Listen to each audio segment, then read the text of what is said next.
right, look at Randy Orton slithering. Watch out, watch out, watch out, watch out! From out of nowhere! Well, welcome back to Chicago Sports Update here on IAP Podcast. This is Matt. And this is Brandon. And yes, we did take a week off. Work has been killer, at least on my side. I don't know about, and from what it sounds like, it has been for you too. Yes. Yesterday was okay, and I thought that'd be the end of it. No, today was right back to craziness. Yeah, that's kind of what I got to. Let's see.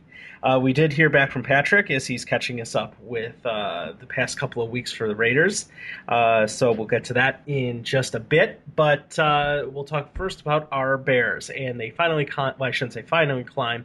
They get back to 500 after a nearly, I guess you could say that, a full phase win from all sides of the ball and shutting down what is normally a high-flying Falcon offense. Yeah, I think the final score was a score that we all believed would be the score at the end of the first quarter. I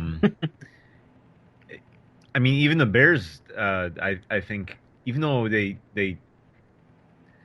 didn't turn over anything on offense, and they looked good at times, but I even thought they would put up more points against a seemingly terrible Atlanta Falcons defense. I thought the Bears would score a lot more. I thought they would give up a lot more, but their four young linebackers that filled in for the four hurt linebackers, the four starters, well, three starters and their first backup. The four guys after that, next man up looked better. That was nice to see. It was refreshing to see, like you said, a complete game by the Bears. That probably the first one we've seen all year. Yeah, I'd almost say first one that we've seen in, we can even go back to last season. I'm sure there were a few sprinkled out there the second half of the season, but after the injury to Jay Cutler, the McCown experiment, and I shouldn't say experiment, just the the lifeboat that experience was. This is what I think the Bears can be when everything's clicking. And I don't know if it was a question of personnel. And when we talk about personnel, I think I'm specifically referring to the defense. And I'm not saying that I'm grateful for the injuries that had happened and those individuals that were held out due to injuries this past. Some of them, yeah.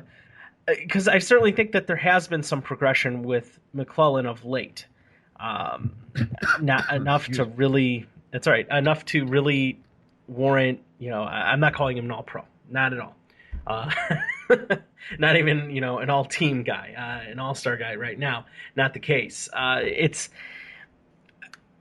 don't know why it has taken so long for Mel Tucker to really get this defense to where it needs to be, and I don't think it's where I don't think this is the final product. I certainly think there's some greater talent, greater experience that's on. Is he going to be around for the final product? Should he be around for the final product? Should we see his final product? I'll give him the season. It was. I think he had a meltdown. He had through the first quarter of the season. How about a meltdown? Yeah, a meltdown. That's I think the case. You didn't see somebody that really could identify what his players were capable of and understanding the scheme. I think you had some flashes of that, but overall you were getting run over still. You were having breakdowns from the secondary still. Your linebacking core depleted, not understanding, not being aggressive. But one thing that I heard on Monday, and sure, everyone can play Monday morning quarterback and point to, well, this is the big reason, the front four were getting the push. And when those front four in a 4-3 defense get that push, good things happen. And it makes the job for the back seven that much easier. I can understand that. I can believe that. And I think I heard the first real I guess advice from that was from Zach Zaidman on the Monday evening drive.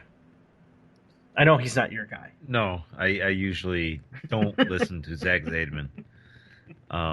But it's funny because I'll listen to Hub, and I know you won't listen to Hub. So we all have our tolerances. Yeah, certain guys on the defense have been playing real well. And some of it is due to starters going down. Peanut Tillman goes down, and your first pick this year, the cornerback, what's his name? Kyle Fuller. Sorry. We're prepared.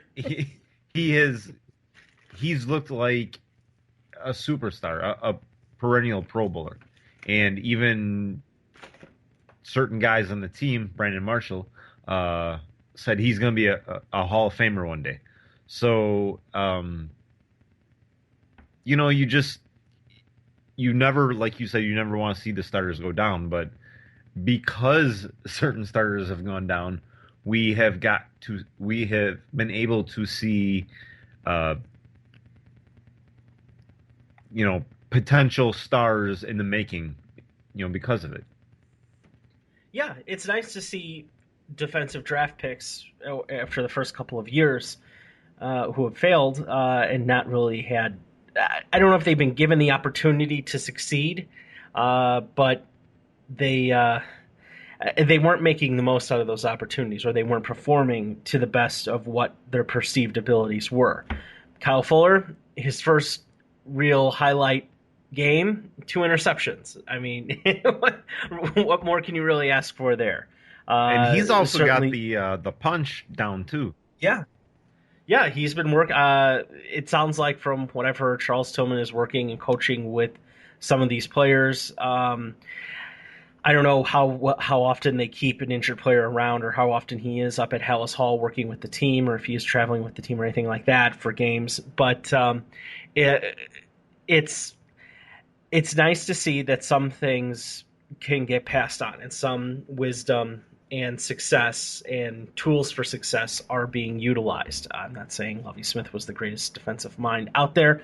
Certainly this season is showing something otherwise for him down in Tampa.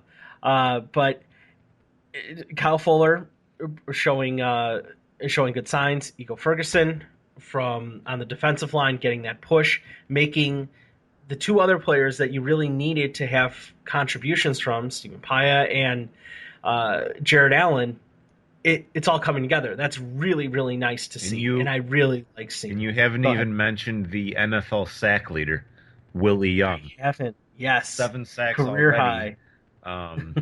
Kid is a beast. Yeah. Apparently. And that's really great to see, and I'm really happy that that's the case. I think that the Atlanta offensive line was a decent test enough that's out there. I don't know what it is with the Packers and how they all just kind of pee their pants when they play that team. We'll see. This has been a very grueling first. It's not a first half of the season yet, but it's been a very tough season so far.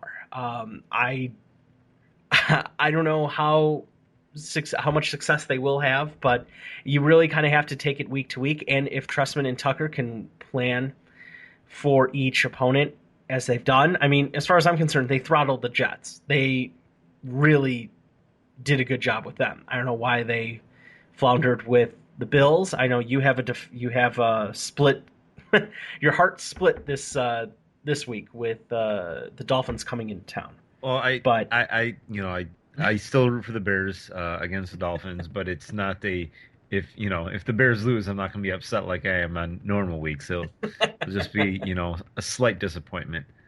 That's good. And I feel, I feel like every fan probably says this about their favorite teams, but for both the Bears and the Dolphins, I always feel like they beat the teams that they're supposed to lose, and the games that they're supposed to lose, they win.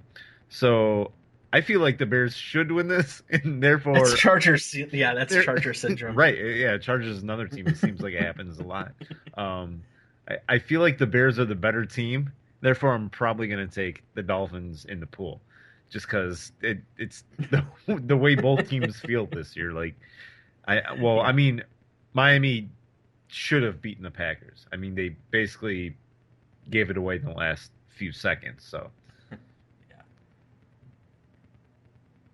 So, I guess I'm confident going into this week. I feel like I don't know. I feel like I noticed it last week. I kind of felt like a real homer, just listening to the radio. And come Wednesday, I don't know how I feel about the game. I didn't have any high expectations for a couple weeks back against the Packers, but I feel like I've been making excuses and looking to buy